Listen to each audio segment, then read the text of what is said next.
after this fight and your performance tonight, do you think you're ready for a Gervonta Davis? I don't care what nobody says. I'm young and I'm hungry. I just got to get back to the gym and work on my craft, and I can be ready for anybody. I'm young. I have time on my side, so I'm not worried about it. They're selling you all wolf tickets, people. You're eating them right up. Hey, pussy, are you still there? I back. Trust me, I back. But I'm not impressed by your performance. You'll do nothing. You'll do nothing. Shut your fucking mouth. You'll do nothing. You'll do fucking nothing. Not one of you will do nothing. I'll tell you what, bro. I was out there. I was fighting all the hitters, bro. You ain't fought no hitters. Come on, guys. Normal. I'm not saying I would fight you. I would kill you. John, do you think I'm just gonna sit there and let you kill me, John? I mean, really? No, don't be scared, homie. I'd like to take this chance to apologize to absolutely nobody. The double champ does what the fuck he wants. I am gonna beat you into the living death. I mean, maybe that's your job, but where I come from, people like that get slapped. That's fucking illegal. Nathaniel, you just shook up the world. How's that feel? Hey, I'm not surprised, motherfuckers. Yeah, this is a simulated death match. And you haven't simulated anybody's death yet. I said it last year.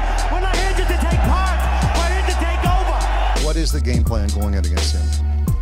The game plan is you go in there, hit him with some good shit, don't get hit, and come home with a pocket full of cash. Who the fuck is that guy? Everybody's on steroids. The whole UFC, everybody. I'm gonna go home tonight. I'm gonna drink a Coors Light. That's a Coors Light because Bud Light won't pay me nothing. Do you want to be a fighter? That is my question. Any of you radio personalities think you want smoke? Call me Mr. Chimney. I want smoke. Yes. What is up? What is up? MCR family, another daily edition of the show, live on YouTube, 10 p.m. in the UK, 5 p.m. Eastern, 2 p.m. in the Pacific time.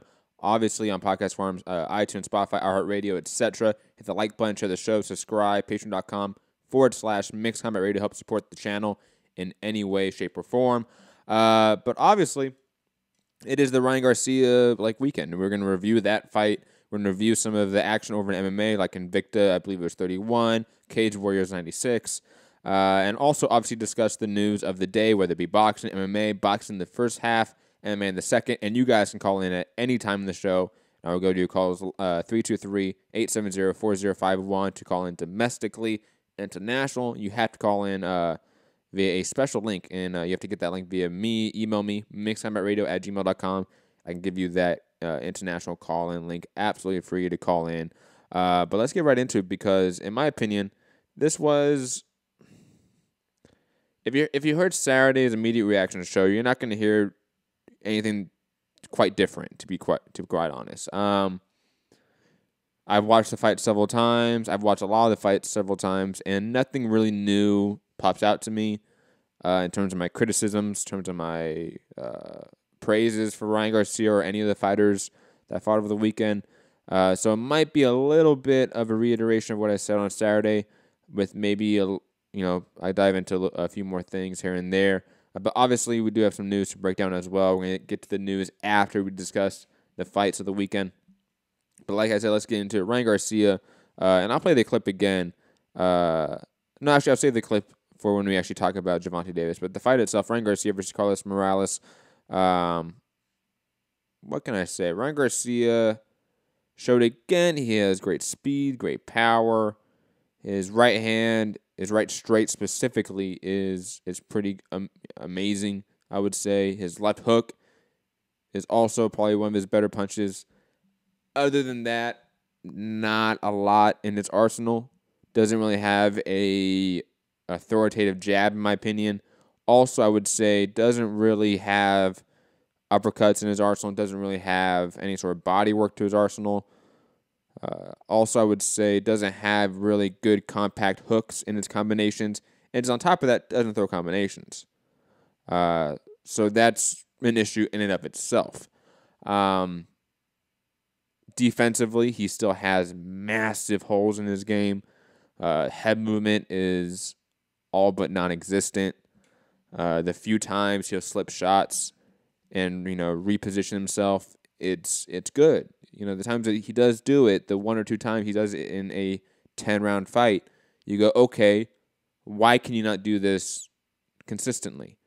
Just his lack of inside game is a complete hole in his arsenal that I think at getting closer to where his level of competition is at right now, they're going to really start taking advantage of him being uncomfortable on the inside, him not being able to throw on the inside, him not being able to really work on the inside other than clinch up.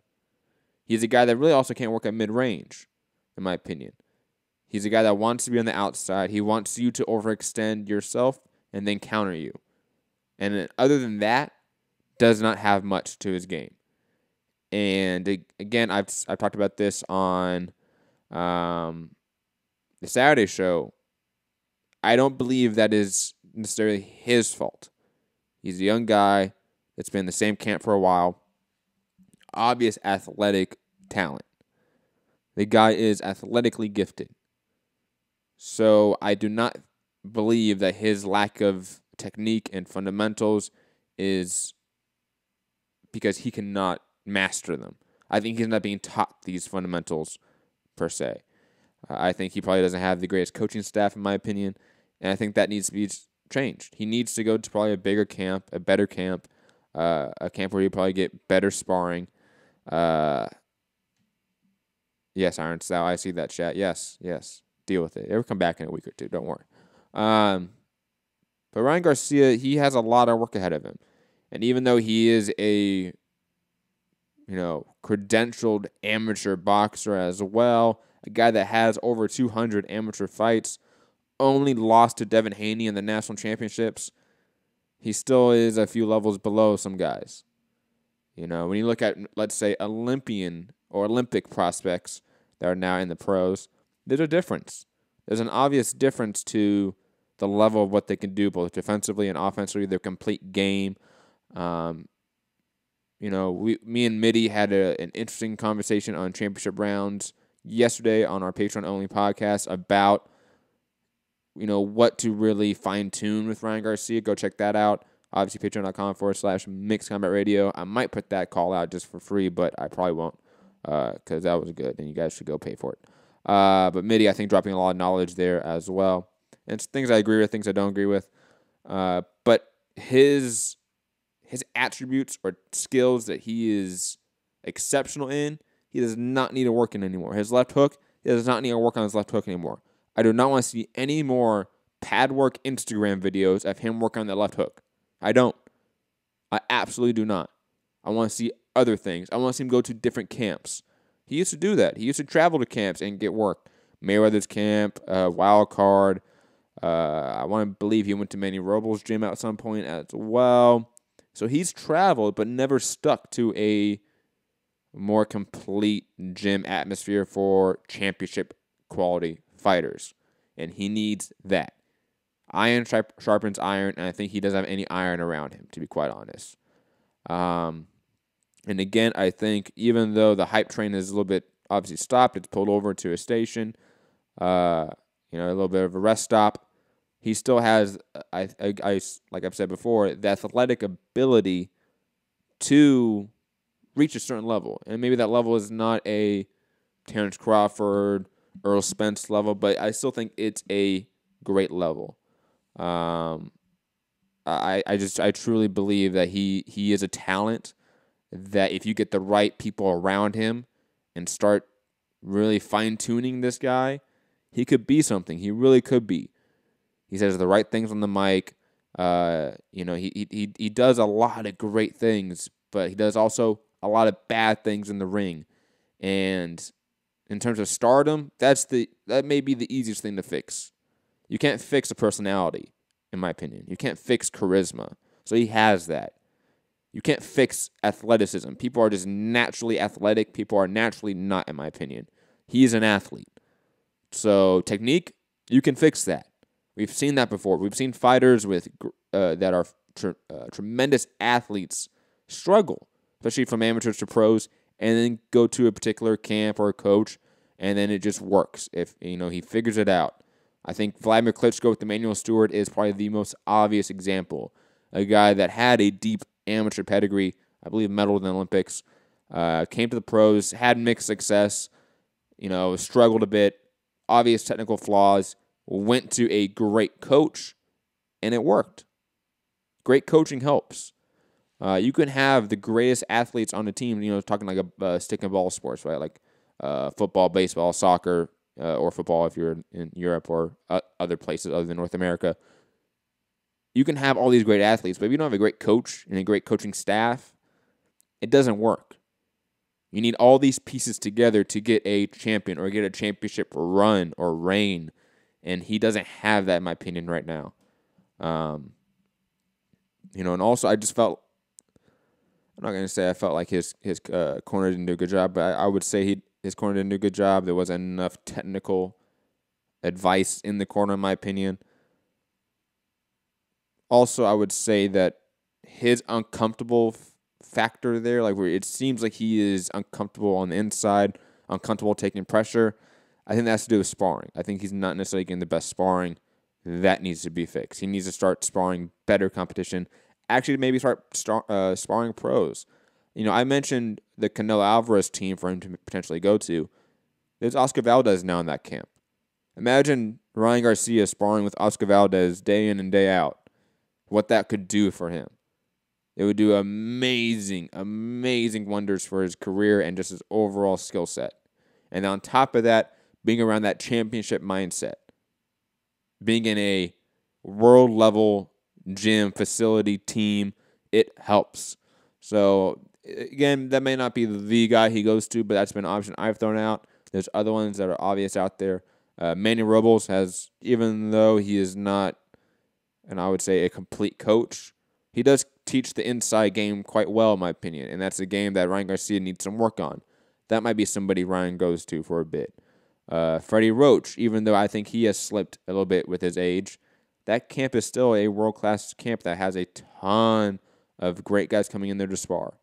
Going into that more often will help. Obviously, there's the Robert Garcia gym in Riverside. How would you not want to go over there and spar Mikey Garcia day in and day out and get that work in? Abner Mares, etc. The types of guys you can go in there and face and spar and train with and get knowledge from. Again, a ton of guys. Iron Styles and Marcos Maidana too. Marcos Maidana is in Argentina smoking cigars, drinking scotch, man. He hasn't sparred in probably over a decade. That's obviously an exaggeration because he fought Mayweather, 2014? But still, it seems like a decade. But again, there's camps in this LA area that he can go to and get great sparring, great training with. And he just, I think, is choosing not to, or maybe his team, his parents, whatever it is, are telling him not to. For those that maybe watch MMA any bit, I'm going to compare it to maybe a Sage Northcutt. And you may not know that comparison. That's fine. I may touch on it very briefly. Sage Northcutt, a guy that came into MMA with a lot of hype, had the look, had the social media sort of stardom and fame, and again, technical flaws. His parents and specifically his dad would send him to camps and really not let him stay there. He would go to world level gyms with George St. Pierre, John Jones, etc., and he would not stay there. Eventually, his dad stopped doing that, and Sage Northcutt then went to a professional world-level gym and has improved greatly. Let's be honest, that's what Ryan Garcia needs to do. He needs to go away from his parents, get away from whatever he grew up in, because I feel like he's been training with the same coach since probably the amateur days, that he needs to move on. And unfortunately, some fighters, they don't understand that. They feel like they need to stay around the same team, the same coach that's brought them to success.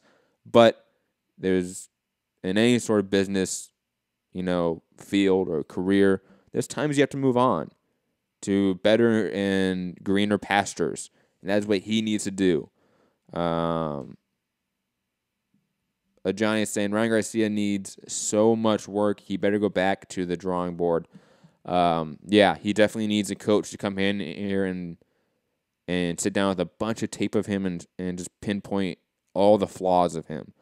And say, here, this is where we're going to work on. This is what you do wrong. This is what you do wrong. and then to work on it. Maybe take a few months off, 4 to 6 months away from fighting. Take a bit of time away because you have the social media fame. Like, you can put out videos daily, and you will continue to have that fandom.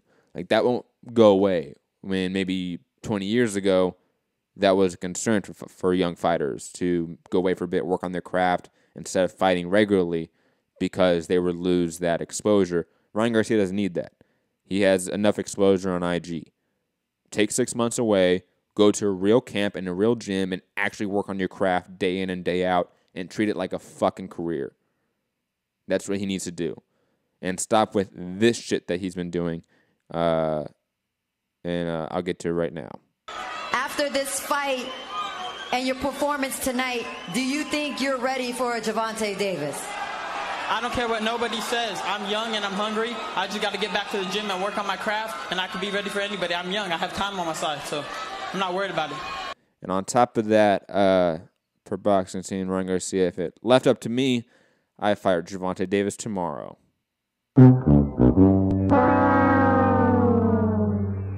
Yeah, so my brief thoughts on Gervonta Davis, Ryan Garcia, him still talking about it. Again, call in 323-870-4051 to call in. Press 1 to get in the queue and to talk about Ryan Garcia, Gervonta Davis. What is up with that whole shit, everything. You can do that. I believe Ryan Garcia needs to be told by somebody to stop mentioning Gervonta Davis's name. And I get it in that particular interview. He was asked about it, and he's been asked about it constantly, but that's because he's been bringing up Gervonta Davis's name. He is the one mentioning that guy, saying that he wants that smoke. Well, guess what, Ryan Garcia? You really don't want that smoke. And we kind of all know it. And you continuing to have this tough guy persona when you're the pretty boy, it makes no sense. It really doesn't. You know, and even though his post-fight answer was a little bit humble and etc., don't mention his name. Don't say you would fight him tomorrow. Stop saying that. Say, look, Gervonta Davis is, or at least was, a world champion. I'm going to stop talking about him. I need to work on my craft. He even mentioned that he thought the scorecard should have been closer. Well, then you should have doubled down on that and said, you know what, I'm not going to mention Gervonta Davis's name right now. I got to work on myself right now. And I think that would have done wonders for him. It would have. There's a way you can spin it where you say, look, I don't want the smoke, but you also come out as the better guy. There's a way to spin that. And I think Ryan is smart enough to figure it out. I truly do. But again, I think he's stuck in this tough guy persona. Like with the Carlos Morales face-off on ESPN Deportes. You know, he shoved Carlos Morales, and there was obviously no animosity between the two. They've sparred before. Like, I didn't feel that between them. It was kind of put on for show. He doesn't need to do that. You can be the pretty boy, and be the nice guy. You can be the Sugar Ray Leonard golden boy, so to speak. I'm talking about persona, not style, not skill, not any of that. I'm talking about persona. You know, look at Anthony Joshua. You can be that guy. And again, go back and work on your craft. I think everyone is echoing this exactly in the chat. Louis, Main Event Mark, Johnny, Dean Street. Everyone is pretty much agreeing with this. Frangoli especially saying, unfortunately, Ryan didn't impress me. I agree. It's one of those things where I think we all know that Ryan Garcia he has that charisma. He has that it factor. And you can't describe it, and I know Mario Lopez kind of talked about it, but he does have that it factor. But you can't have that it factor and lose.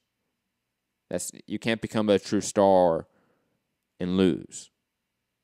Not necessarily at this level. Obviously, you can have losses on your career and be a star, but I'm talking about Ryan Garcia is close to losing this level of opposition.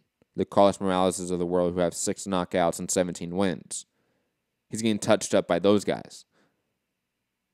The next level above that is like a Jason Sosa? Rene Alvarado? Those guys piece him up, in my opinion. You know, Denis Shafikov? You know, and these are not champion caliber fighters here. Ray Beltran, etc. You know, we can start talking about names here that would give Ryan Garcia the work. And it's just unfortunate that I think the fans are both now officially off the hype train. I feel like that's a factor as well. And also I feel like he may not have the right people around him to actually shepherd his career. Because, again, he has the tools. He has them all there. He has the natural ability to be something. And I think it doesn't seem like it's going down that way. Similar to Gervonta Davis, I would say. Obviously not in the same way. Gervonta Davis, I think, has the natural in-ring talent, but it's the out-of-the-ring situations. It's the out-of-the-ring drama, the promotional drama, etc. that seems to be affecting his career. It may not be completely analogous to Ryan Garcia, but it's just interesting that these two are now linked for some reason, and their careers also seem to parallel each other in some way. But Johnny says Shakur beats him, Devin Haney beats him. Agreed. There's a lot of prospects we should be talking about instead of Ryan Garcia, but Ryan Garcia has 1 million followers. You know, he did 2.4 million viewers on Facebook. That's pretty good. Moving on to the next fight of the weekend, Thabiso Mchunu fought Tommy Oosthuizen, two South African cruiserweights. Put on a really good fight. Oosthuizen definitely had like the Tony Bellew, like Huey Fury, like footwork. A guy that's been up and down his career, and not up and down his career, but has lost to guys he shouldn't. Has looked bad in fights he shouldn't be looking bad.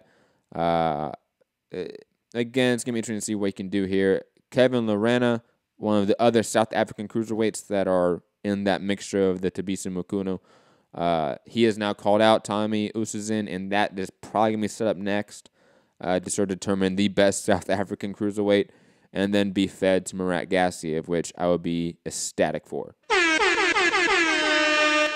if you haven't seen that fight yet, the Thabiso Mchunu and Tommy Oosthuizen fight, go watch that one. I thought it was pretty entertaining out of the list. And then on top of that, we're going to go to the undercard of the Ryan Garcia Carlos Morales fight. And again, call in anytime you guys want. 323-870-4051. Press 1 to get in the queue. Nathaniel Gallimore losing to Patrick Teixeira. I don't know what to think about this one. I thought Nathaniel Gallimore was going to win this one coming into it. And again, similar to, let's say, Ryan Garcia made it on the same way, an obvious athletic talent that had the better hand speed and better power than Patrick Teixeira, but lost. Got outboxed, got outmaneuvered, outfought in almost every way by Patrick Teixeira, who definitely improved since the Curtis Stevens fight and loss. I'm not going to say Patrick Teixeira is going to be a guy that comes in here and does anything, but I thought he couldn't beat Nathaniel Gallimore, and he did, and that's impressive in and of itself. Going to be interesting to see what he does next, what he can sort of get out of it, and we can get a big fight in sort of the next 12 months, 18 months. The Giants saying, OMG, Gallimore is garbage. He definitely is showing that he is not up to par with the top 15 of junior middleweight, right? Like that seems to be quite apparent. The Justin De La Roche win, which was spectacular, seems to be a little bit of a fluke. And I don't like using that word, but like a Giant says, I sound like such a hater today. But those two guys disappointed me this weekend. Yeah, it's interesting. There's just a lot of disappointment this weekend in boxing, I would say. Ryan Garcia disappointed in my opinion. Nathaniel Gallimore disappointed in my opinion. Even Teixeira, main event Mark saying Teixeira was very awkward. He's not the most appealing to watch, in my opinion. Really, the only guy that was appealing was Neeco Macias, who, God, let's just give a salute to Neeco Macias because he threw over 1,000 punches in 7 rounds. That is insane, and I cannot wait to see what he can do in the 154-pound division. It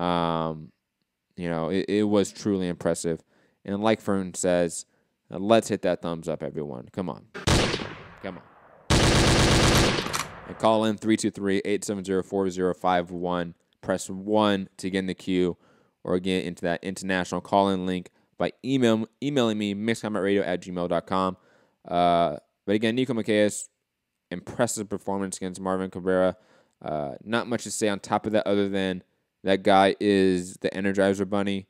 I cannot wait to see what is next for him. He may not be the elite guy that some people are now saying. I don't think he's going to go out here and beat a Jared Hurd or Jamel Charlo, Alora, Austin Trout even. I don't see that, but I see him being a fun fighter and maybe like a Friday night headliner that can always put on entertaining scraps. I see that in his career, and that in of itself is a great career. I don't mean that to be any sort of diss or anything like that. But that's it for the boxing fights of the weekend. So if you want to call in and just talk about that before I get into the topics of the day, again, 323-870-4051. Press 1 to get in the queue. But we'll move on to the first headline of the day. Or I should say it was on Friday night. This came out Friday night by way of IFL TV. And the way I'm getting it is Keith Deck at Boxing Scene. And Barry Hearn, gosh, somebody needs to tell Barry Hearn to just not talk to the media anymore. Saying we should wait 2 years to make Joshua versus Wilder.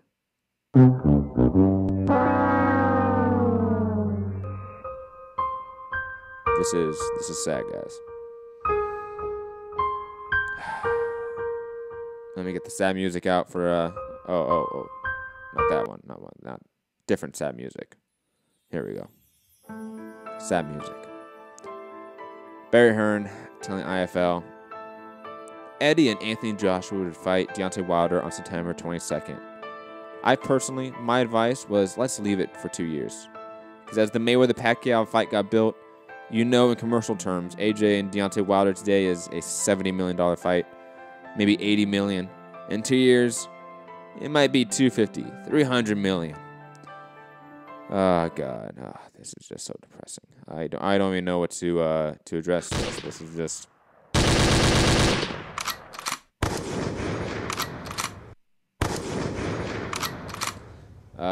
Barry Hearn, get out of the media. How is no one telling Barry Hearn, stop saying that? Stop saying the reason we're not taking the fight is due to the money. It's similar to when Deontay Wilder against the media and talks about 50-50. Does no one tell these people, hey, before you go and have that big interview with that big channel, let's not say these things? No one. The PR industry in boxing is kind of utter trash, to be quite honest. Just saying. These are obvious PR narratives that should not be put out there, but yet are being put out there by Barry fucking Hearn. And I'm not going to get too much more into it. Again, call in if you want to discuss it. If you want to debate it, that's fine. You cannot be saying this.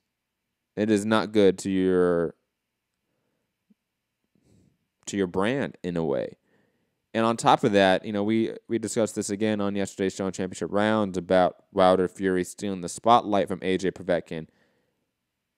Now you're coming out and saying this. You're doubling down on sort of losing the spotlight in a way to Wilder and Fury and just Wilder overall by now saying, well, I've been telling AJ and Eddie, don't take the fight for a couple years. And to be honest, this isn't new. Barry Hearn has come out and said this in the media before, so this is, again, not new, but it is noteworthy.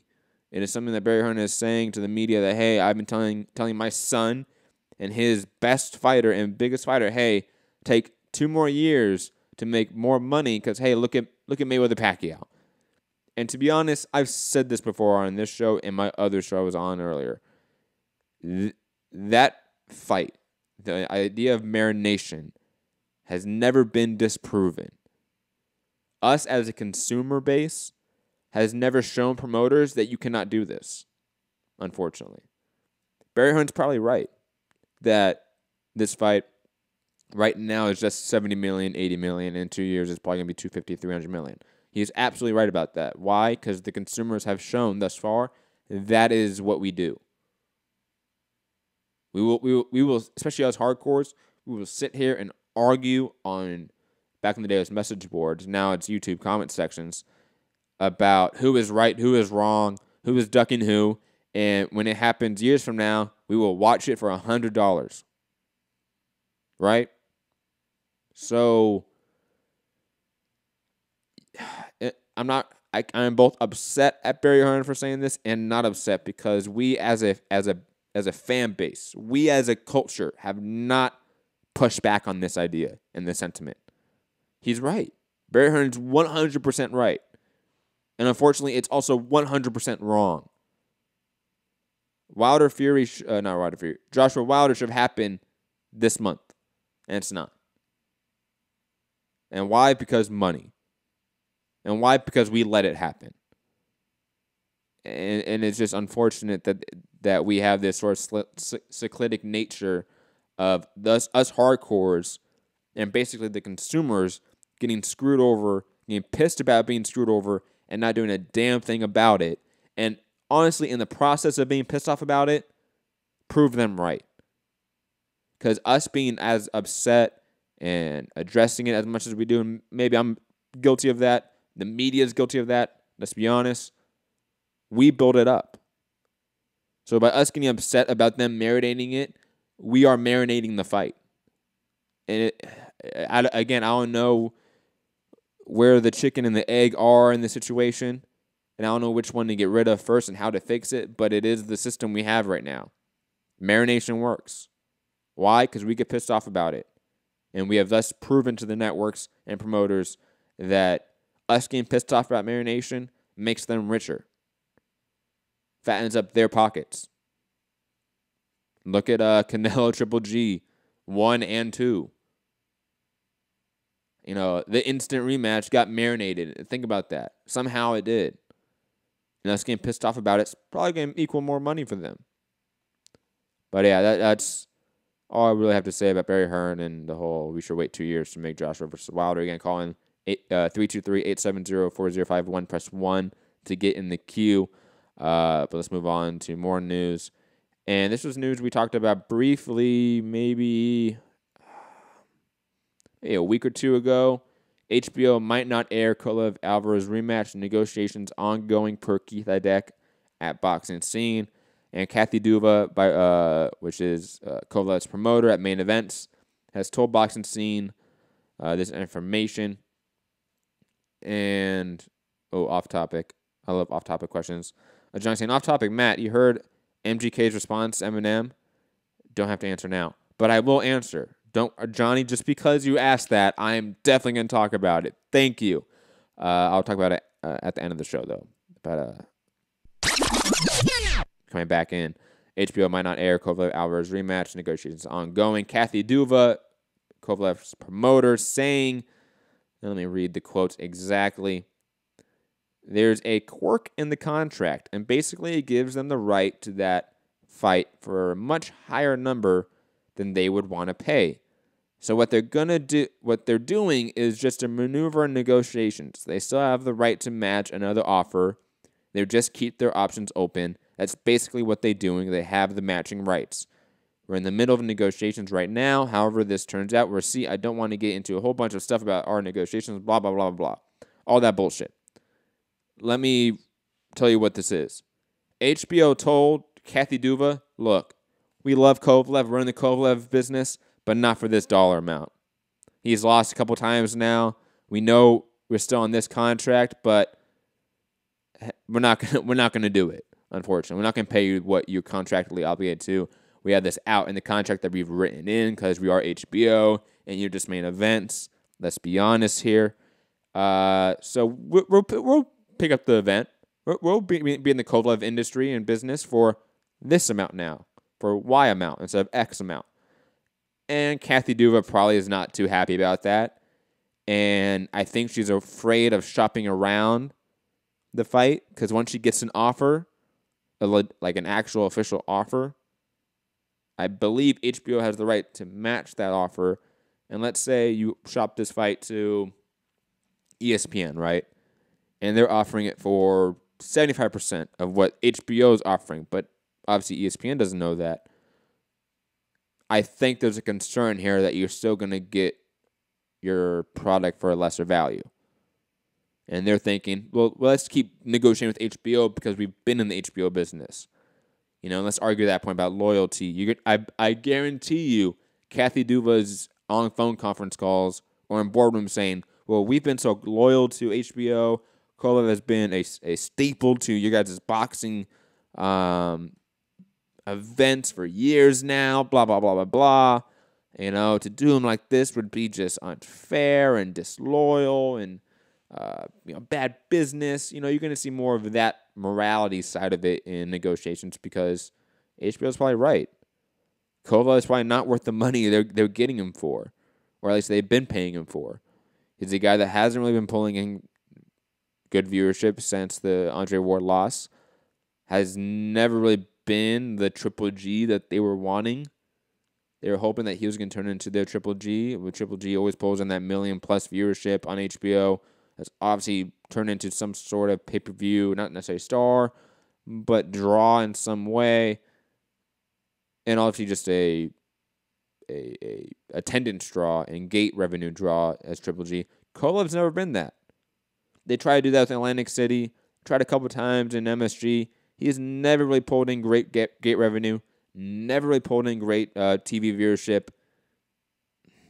I'm not surprised that they're balking at the idea that, hey, why would we pick up Kovalev Alvarez 2 when he probably is going to lose again?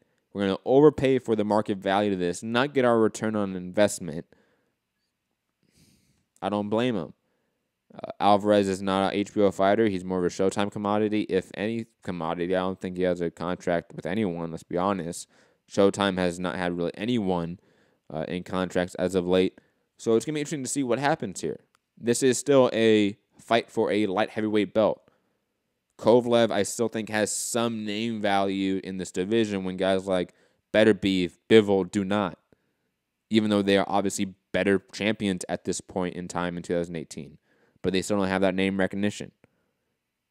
So it's going to be interesting to see what happens here, who breaks, if HBO really does decline this. Oh, it's going to be interesting because obviously Superfly 3, which we're going to break down on Wednesday. We're going to break down all the action of Wednesday's fight cards on Wednesday. So tune in to that one at the same time as always, 10 p.m. Eastern.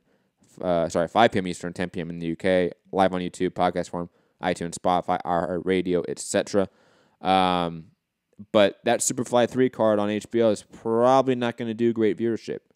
It's probably not going to have an amazing attendance. Why? Because Danny Garcia, Sean Porter's that same night, same time, and UFC 228's that same time and same night. So you have a really big UFC pay-per-view, a massive Showtime card, and you're putting out Estrada versus Weta or whatever his name is. Oh, it's not looking good for HBO right now. And obviously, in 2 weeks' time, when they do 1.5, 1.8 million pay-per-view buys with the Canelo Triple G, they're going to be back in the business in a sense. But not really. I think Kovalev Alvarez is another indicator of HBO leaving the boxing business, focusing probably more on original television programming. But it's just going to be interesting to see, again, what happens with this marquee fight in the division where it's still probably the biggest name in the division other than Adonis Stevenson. Kovalev is still that. You know, regardless of him losing to now Alvarez and Andre Ward, having 3 losses on his resume, he is still a guy that has that name value to us fans in some way, especially more of the casual ones. But moving on to some more news, World Boxing Super Series update. Tabiti versus Fayer and Tete versus Leon. I had for October 13th, and I'm going to try to pronounce this, guys, and wish me luck. Yekaterinburg. Yes. Yekaterinburg. Sure, let's go with that. it is what it is. I've sort of had my criticism of this tournament. And again, if it's a launching platform for Andrew Tabiti, then it's probably worth it. And also Tabiti and Tete on the same card, that is kind of like low-key fire. Like that's going to be an amazing card to watch. A lot of explosive technical boxing shown to us. So regardless of it being in a place that no one can pronounce in this side of the world and that no one on this side of the world has ever heard of before, and to be honest, both these guys fighting competition that we don't care about, yeah, I'm still excited for it. And at least we get to see it in the U.S. on DAZN instead of an illegal stream or Cloud TV, because Cloud TV is utter horseshit. Just saying. But moving on. Last news of boxing in the day. So if you want to call in and just talk boxing and not get into any MMA, you don't want to listen to that side of the show, you can. Call in right now, 323-870-4051. But Joseph Parker versus Junior Fa in preliminary talks for the future. And per this article by Boxing Clever, and I'm so confused about who this person is as a no-name reporter for Boxing Scene. But anyways, digressing. The Parker versus Fa showdown would have a slow build where the contest would be built over a period of at least 18 months per this article's author.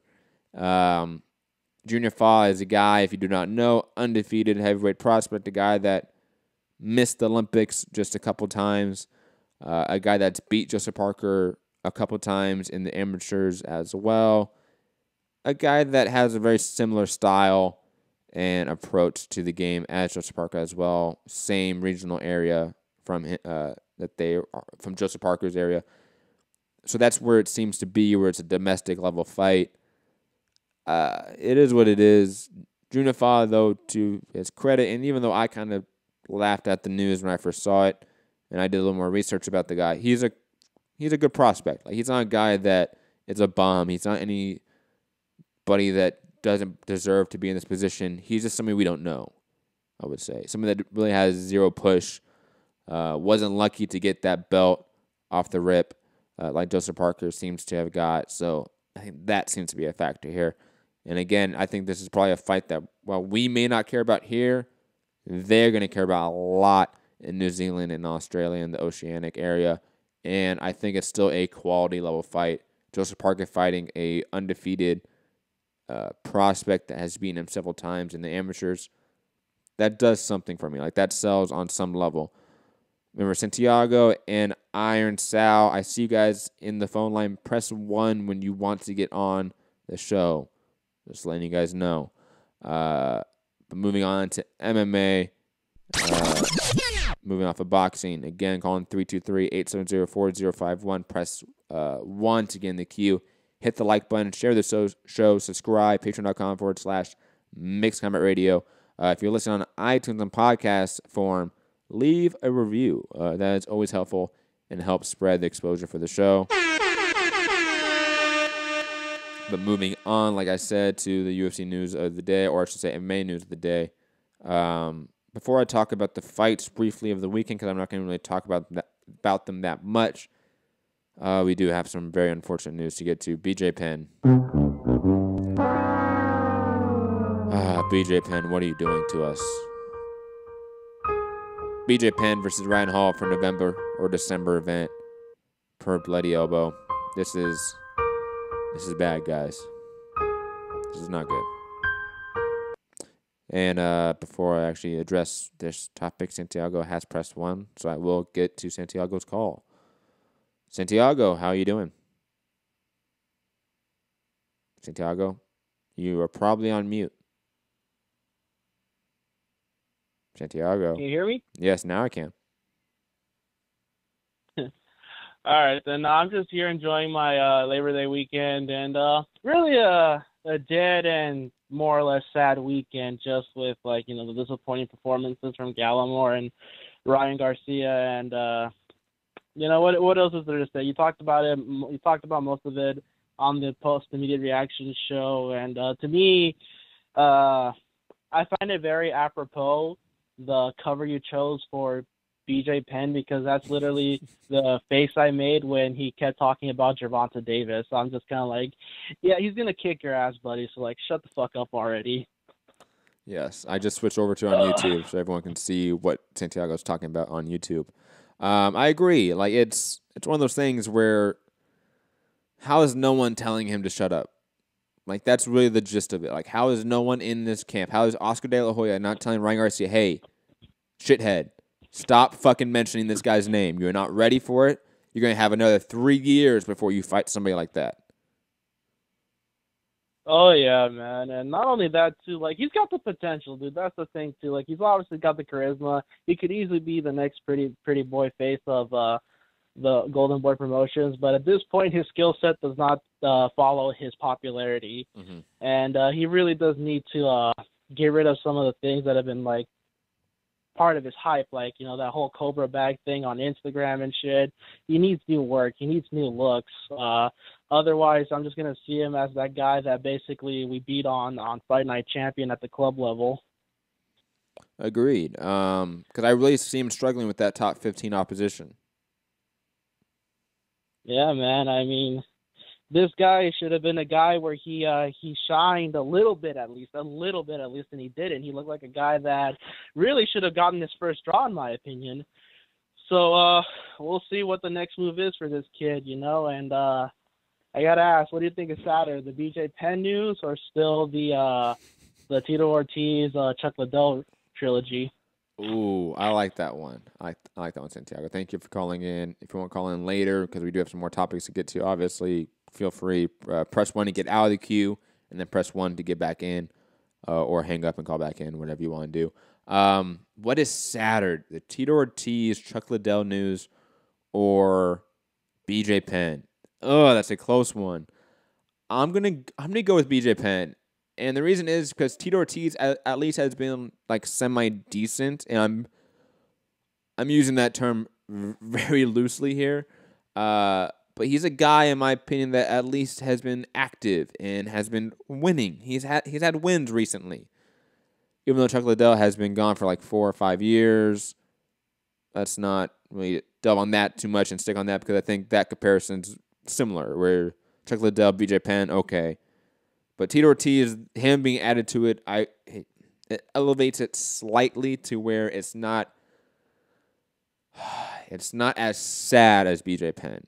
It may be just as much of a circus, or even more so of a circus fight, but it's not as sad as BJ Penn, because you use that word, I think, specifically as sad. Definitely more of a circus show vibe to it for Tito Ortiz, Chuck Liddell, but it's not as depressing as BJ Penn coming back.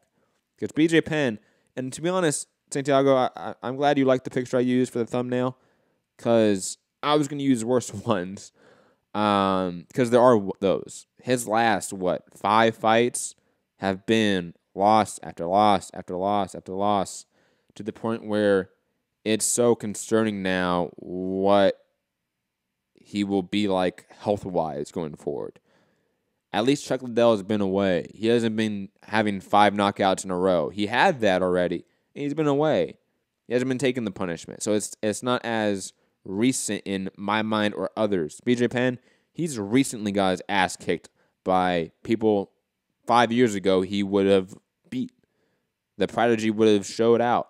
But guess what? He's an old guy that can't take the punishment anymore, lost the athletic ability, and he will get his ass beat by Ryan Hall.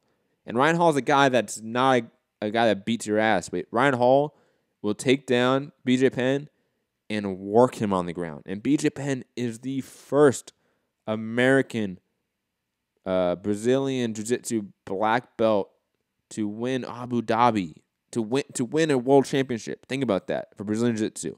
That's how good BJ Penn was back in the day. He was the first American to ever do that. And nowadays, Ryan Hall, who to his credit is a phenom on the ground, he will just work him really bad. And that's going to be just sad to watch. Where at least Tito Ortiz, Chuck Liddell, I can pop some popcorn in, and I can be semi-entertained by it in some way, because it's, to me, still just such a circus show vibe. But back to Santiago's point about Ryan Garcia and more maybe my point about the top 15 and him losing.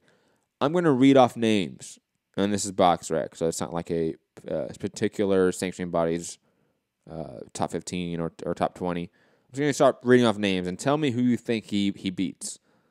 Vasil Lomachenko, Mikey Garcia, Jorge Linares, Jose Pedraza, Luke Campbell, Robert Easter Jr., Richard Comey, Anthony Crolla, Javier Fortuna, Emmanuel Tago, Jose Cepeda, Izar Shanlev, Dwad Yendan, Louis Ritson, Ray Beltran, Edis Tatil, Ricky Burns, Edna Cherry. You know, I don't think Ryan Garcia is ready for that level of competition, to be quite honest. And I can go to 130, which he's no longer in the division of, and it's still that issue. Or even these names that maybe I read off and you don't recognize these names, go watch them fight.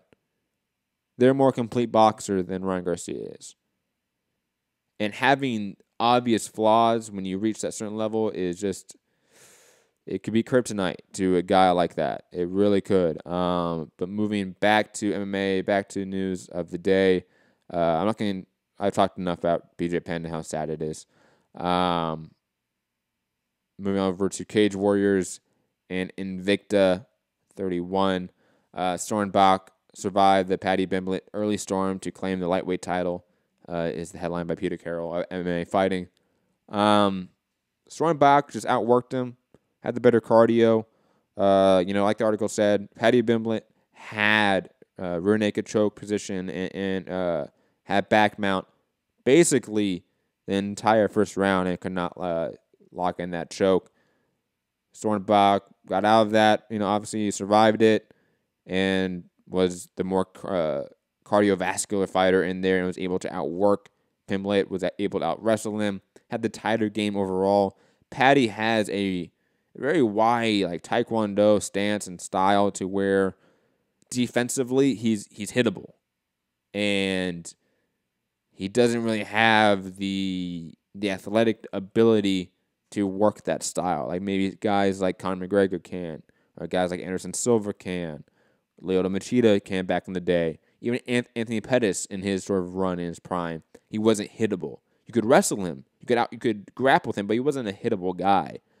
Paddy Pimblett is hittable, and I think that was his flaw here, is that his such a wide, unorthodox stance allowed such a very fundamental, standard guy like Stormbach to just come in here and outwork him in the inside, out-grapple him, throw the better combinations. Good performance from Stormbach. I'm interested to see what he can do going forward. Invicta 31, Verena Jadaroba submits Janessa Mirandin. I hope I pronounced those names right. Really, actually, just fantastic performance from Verna. She is UFC caliber. She is ready for that level, in my opinion. Really good striking, good boxing fundamentals. Obviously, fantastic grappling and wrestling. The trip takedown was amazing that she put on Janessa, and then the quick arm triangle movement to side control. It was also quick and fast and explosive that I'm impressed. Even though she's the champion of Invicta, and obviously if you do not know, Invicta is the all-female MMA promotion that's sort of a feeder league to the UFC. It's on UFC Fight Pass. They have a deal with the UFC in a way for distribution. So even though it may not be outright a feeder league, it is. She is ready for that next step, which is the UFC. Absolutely. She may struggle, obviously, with the top of Rose Namajunas, Joanna Jacek, but I think she's ready for at least that level to start working towards that position. Again, fantastic performance from her. Quick, easy, dominant win. And again, both cards were fun, entertaining events, quick events as well. So if you have that UFC Fight Pass subscription, go watch them if you haven't. There wasn't much MMA or UFC content. Excuse me, I almost sneezed right there. Oh, God. I almost got that attacking sneeze where I feel like you're about to get an exorcism. That's what I almost had right there. That scared me. But digressing to some drama on social media, because you know me, I always love dramatic readings. Chael Sonnen takes down Jon Jones with a string of cold one-liners after worst trash talker remark, per Simon Samano over at the Blue Corner at USA Today Sports. Oh, this is going to be fun. Let's get the dramatic music out because, this is good. Yes, the dramatic music. Via Jon Jones and YouTube. I think Chael Sonnen's the worst trash talker. Just because a lot of the stuff he says is gibberish. Conor McGregor, when he talks trash, there's a lot of truth behind what he's saying. I think Khabib will be under more pressure just because he has a very dangerous fighter who usually backs up what he says. Whereas Chael Sonnen is known to talk trash and lose. Oh, shit. Shots fired. And then Chael Sonnen came in via Twitter and said, John. And first off, I got to stop the music there. I got to pause it there. John. He opened with John. God, that's amazing. Just because of that, salute to you, Chael Sonnen. But let's continue the dramatic music. John. Heard your critique. Forgot you were in the business, even as a spectator. Oh. That's fine. Chael Sonnen's not done, though. Saying, John. Again. Your trash talk about as well as you exchange insurance info after traffic accidents. Oh, damn. It's getting a little bit hot in here with all the smoke, you know? Oof. But, Chael Sonnen, again, just going Joe Budden on Drake right now with unlimited amount of diss tracks. Saying, John. Again, John's just a fantastic opener. I treasure you. As long as you're around, I look like a clean overachiever. Oh, God. I want smoke. Oh, God. That is so sad. Chael Sonnen, saying again, Jones' career, one big side effect. Everybody's on steroids. The whole UFC, everybody. I didn't say it. Nate Diaz did. And then I think this is the last one. No, it's not. There's some more. I don't mean to read every one of these because these are hilarious to me. Chael Sonnen saying, you spend more time on the shelf than a library book, you bum. I will admit, that one's pretty bad. That one's not that great. I will admit. You know, when you throw so many shots out there, some are going to miss. It happens. But this one didn't miss. Chael Sonnen saying, turn your cell phone off. USADA has GPS tracking. Oh, God, that is so good. That is so good. That is hilarious. Oh, yeah, we're going to turn the dramatic music back on. Chael, keep going. Jon Jones, your career took a bump in the road, and then you tried to snort it. Oh, that was good. Coming back saying, Jon Jones, I heard you're not allowed at your brother's football games because you tried to snort all the lines off the field. Another cocaine joke. I wish he would have mixed up a bit. Jon Jones has the same game plan in and out of the octagon. Hit and run. Oh, that was pretty good. I have to admit, that was fun. Okay, I'm not going to read them all because there's like 5 more. But yes, ladies and gentlemen, you basically get the gist of it. Chael Sonnen, Jon Jones. Oh, yeah. Chael Sonnen, Jon Jones going back at it. Hilarious to me. Call in 323-870-4051. Give me your take on this or leave a comment below. It's funny. Like, obviously, they're not fighting. Obviously, Chael Sonnen's in Bellator, one's in the UFC. It is what it is, but it is funny. I think this is it. This is entertainment at the very least. And plus, Chael Sonnen, even though he may not be the best trash talker, is still one of the better ones. Even though he ripped all of his gimmicks from the WWE, but I don't mind. Shit's hilarious to me. And cocaine jokes are always funny. Moving on to some more social media drama or fighter beef. Mike Perry revealing some details of the sparring session with Don Cerrone. And I'm not going to go into a big dramatic reading for this one. I'll give you the gist of it. Basically saying that he didn't want to punch Don Cerrone because he could touch him so easily and hurt him so easily. But decided to grapple with Don Cerrone, where Don Cerrone dominated him in the sparring session. That lasted 23 straight minutes. And then Mike Perry said, "Can you please get off of me?" That is basically what he said. I don't know how that was a great story to tell. It is what it is. Again, some shots you land, some shots you miss. It happens. Call in 323-870-4051 to get in the queue. Other than that, that is it for today. And we are going to head out of here unless anyone calls in at the last minute. Hit the like button on the way out. Share the show. Subscribe. What else? Follow the show, MCR Radio Show on Twitter, Mixed Combat Radio on Instagram. I'm sorry for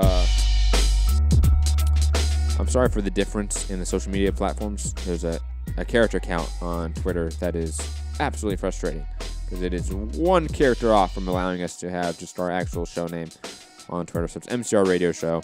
We have a new guy, aka Drew. What up, Drew? Drew is heading up our Twitter account, and Kyle and myself are heading up our Instagram account. So expect those to be a lot more active heading forward. And obviously this show is daily, Monday through Friday, live, 10 p.m. Eastern. Sorry, 10 p.m. in the UK. I keep saying that. 5 p.m. Eastern, 2 p.m. in the Pacific. And what else? Leave a review on iTunes. Like, share the show, subscribe, all that stuff. Be back tomorrow, same time as always. And have a great day. Peace.